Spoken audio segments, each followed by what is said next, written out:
The story begins in 1928. In the Karakoram mountains of Hindustan, a man was camping. Suddenly, he saw a strange glowing object outside his tent. The man went closer and saw that it was a huge sphere of light covered with a thin layer of ice. He stared at it for some time. Then he tried to hit it with his weapon. The moment he attacked, he fell down unconscious. The sphere started glowing even brighter. After some time, when he regained consciousness, the sphere had disappeared, and an unusual mark had appeared on his body. Almost 80 years passed, and now it was the year 2008. A scientist named Helen was teaching at Princeton University. In the evening, she came home to her stepson Jacob. After his father's death, Jacob had become very distant from her, but Helen still cared deeply for him. Suddenly, Helen received an unknown call. Someone said a car was coming for her. At the same time, the police surrounded the house, and an FBI agent knocked on the door saying Helen had to come with them immediately. They wouldn't tell her anything. Helen didn't want to leave Jacob alone, but the neighbor arrived and Helen left Jacob with her. The agents took Helen away, still refusing to explain anything. After some time, Helen reached an airfield where a helicopter was waiting. Inside, many scientists from different fields were seated, all taken from their homes without explanation. They soon reached the Linwood Military Academy in New Jersey. The military ordered everyone to hand in their phones. Helen secretly hid hers in her clothes. Her old friend Michael met her there. He had placed her name on the list because she worked with the famous Dr. Carl. Michael gathered all the scientists in a room and explained everything. A mysterious object from space was heading toward Earth. Judging by its trajectory, it would hit Earth directly. Its speed was so high that destroying it was nearly impossible. The government formed an emergency team to manage the aftermath of the impact. There wasn't much time left. The object was going to crash land right in the middle of New York City, potentially killing around 8 million people. After the meeting, Helen hid in a bathroom and called Jacob, telling him to hide in the basement. A soldier overheard her but did not arrest her. She gave her the phone, saying she wanted to call her own family too. Scientists were taken to the location where the object was expected to hit. Despite extensive analysis, no one could understand what it was. Suddenly the missile system deactivated. People, terrified, held hands and began counting down. But nothing happened. Then they saw a glowing sphere descending slowly toward Earth. It landed in Central Park, and people started running in panic. The scientists put on protective suits and carefully approached it. They felt there was some strange radiation in the air. Police and military forces surrounded the area. Suddenly, a bright light shone from the sphere and an alien stepped out. Helen approached it. The alien extended its hand. Just as Helen reached out to touch it, someone fired a shot. The alien fell into Helen's arms. Immediately, a huge robot-like creature emerged from the sphere. With its power, it shut down the electricity in the entire area and emitted a sound so intense that everyone's ears hurt. The robot tried to lift the alien, but the alien gestured and stopped it. The robot instantly powered down. The injured alien was taken to a military lab. Doctors had no idea how to treat it. Time was running out, and its condition worsened. Helen insisted they bring in a surgeon to at least remove the bullet. During the operation, the surgeon was shocked to see that the alien's internal body was human-like. He noticed the alien's gray outer skin tearing,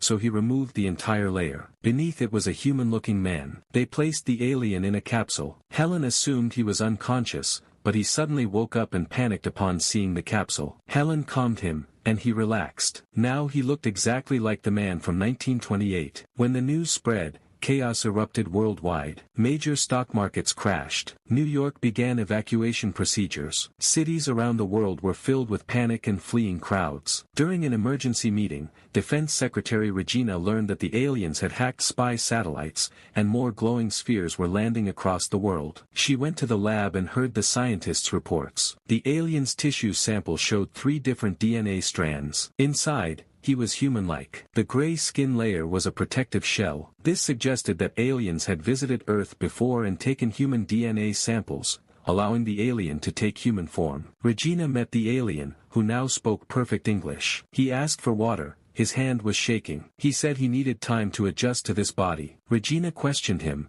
but he avoided answering. Helen gently asked, and the alien replied. His name was Klaatu, and he represented multiple civilizations. He requested a meeting with the United Nations. Regina refused. Klaatu then refused to say anything further. Regina ordered they inject him with truth serum and take him to a secure location for interrogation. Scientists argued that Klaatu was the greatest discovery in human history and should not be handed over to the Secret Service. But Regina believed he was a serious threat. Helen volunteered to administer the injection. She was given the truth serum, but she secretly swapped it for a saline solution from the pharmacy. Regina told Klaatu he was being moved for safety. Klaatu asked to be released. Regina refused, saying he had entered their planet illegally and his robot had attacked the military. Klaatu explained that he did not know the planet's rules and that his robot only activated when threatened, and he had shut it down. Regina ignored him and ordered Helen to inject him. Helen injected him with saline and whispered, "Run." Helen was removed immediately. Klaatu was strapped to a chair for interrogation. The agent asked questions, watched the lie detector, and Klaatu gave meaningless answers. Then he reprogrammed the machine and shocked the agent, controlling his mind to learn how to escape. He also commanded him to hand over his suit. Klaatu hacked all security cameras, located guards,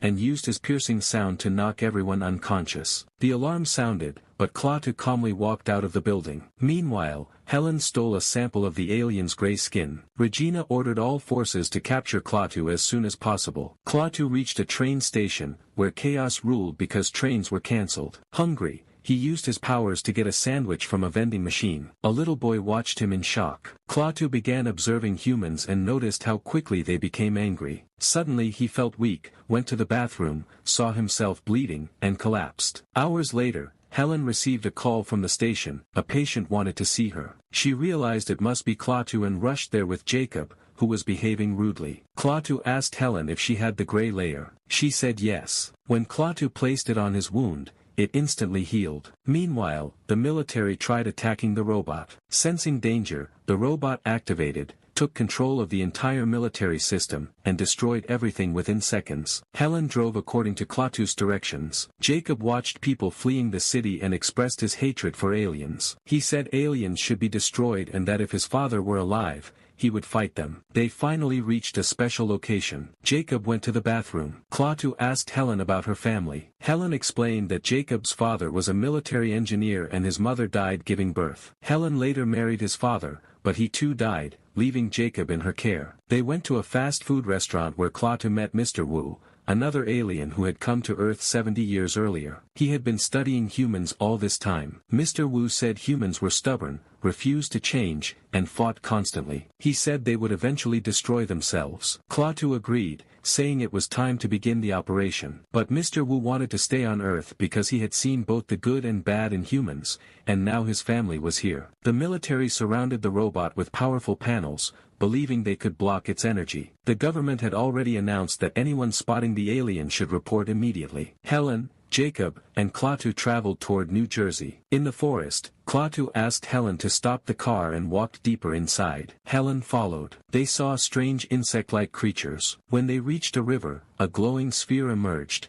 and Klaatu activated the emergency process. All spheres across the world activated. Jacob, afraid Helen might marry Klaatu and replace his father, ran away into the forest. Helen reassured him and ran after him. They saw all the spheres leaving Earth, except Klaatu's. Klaatu returned and asked Helen to take him to the city. Helen asked why. Klaatu revealed. Humans were destroying Earth. Planets like Earth were rare in the universe. Klaatu believed Earth could be restored only if humans were removed. Helen was terrified. She pleaded that humans could change and deserved another chance. Klaatu said civilization had been watching for years. Humans never changed and only cared about themselves. And now he had begun the process. It could not be stopped. A policeman arrived, recognized Klaatu, and aimed his gun. Jacob begged Klaatu not to harm him. Klaatu assured him it would hurt very little, then used his power to push Helen's car into the policeman, crushing him. Jacob was horrified, but Klaatu revived the policeman using his energy. He explained he didn't want to kill him, only remove the obstacle. Helen insisted there was someone who could change Klaatu's mind. They went to Dr. Carl, a Nobel Prize-winning scientist. Klaatu corrected Carl's formula on the board,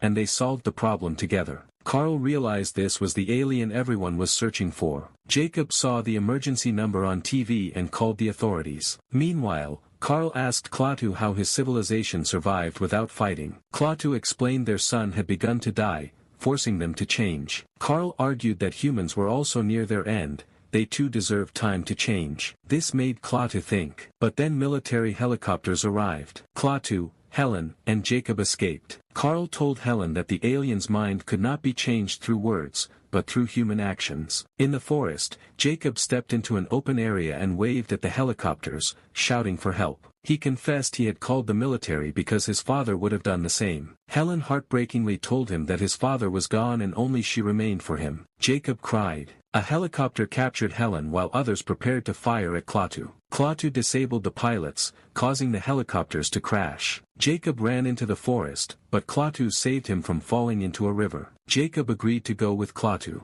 Helen was taken to Regina. Helen begged to be released, saying only she could stop Klaatu. Regina agreed. Meanwhile, the robot broke apart into billions of nanobots, tiny machines that consumed everything. The underground base turned to dust within moments. The nanobots spread like a massive cloud, devouring everything in their path. Buildings, vehicles, stadiums. Regina realized nothing could stop them. She released Helen and sent Michael with her. Klaatu and Jacob reached a cabin. Jacob called Helen, and they arranged a meeting spot. On the way, Jacob admitted he no longer wanted Klaatu to die. Klaatu realized humans might not be as bad as he thought. They went to a cemetery where Jacob's father was buried. Jacob asked if Klaatu could revive him like he revived the policeman. Klaatu said he could revive someone only moments after death, not someone who had died years ago. Jacob was hurt and asked to leave. Helen arrived, hugged Jacob, and they reconciled. Klaatu saw the love between them and realized humans did have goodness. Helen promised humans would change. Klaatu said he would try to stop the nanobots. By now, the nanobot cloud had consumed much of New York. Buildings and cars were disintegrating. Regina begged the president to stop the attacks, but he ordered the military to continue. Helen, Jacob, Klaatu, and Michael rushed back to New York, where the last sphere remained. The military blocked the way, but Klaatu ordered Michael to drive through. They reached Central Park. The military and scientists had disappeared. Air Force jets began bombing. Their car flipped and exploded. Michael died, but Helen, Jacob, and Klaatu survived. The nanobots arrived and began consuming their vehicle. The trio ran toward the sphere. The sky was filled with the nanobot cloud. They hid under a bridge. Suddenly Jacob's nose began bleeding, and he collapsed. Helen's nose bled too. Klaatu explained the nanobots had entered their bodies and were eating them from inside. Helen begged him to save them. Klaatu held her hands and pulled all the nanobots out of their bodies into himself. Jacob regained consciousness. Klaatu admitted Carl was right. Humans change only when they reach the edge of destruction. Klaatu looked at Helen and Jacob one last time, then walked into the nanobot cloud and reached his sphere. When he touched it, his body disintegrated, and all nanobots died instantly, falling like snow across the world. But with this, all electricity on Earth shut down. The world fell into complete darkness. Helen and Jacob stepped outside and watched Klaatu's sphere ascend into the sky. If you liked the video, please like and subscribe. See you in the next video.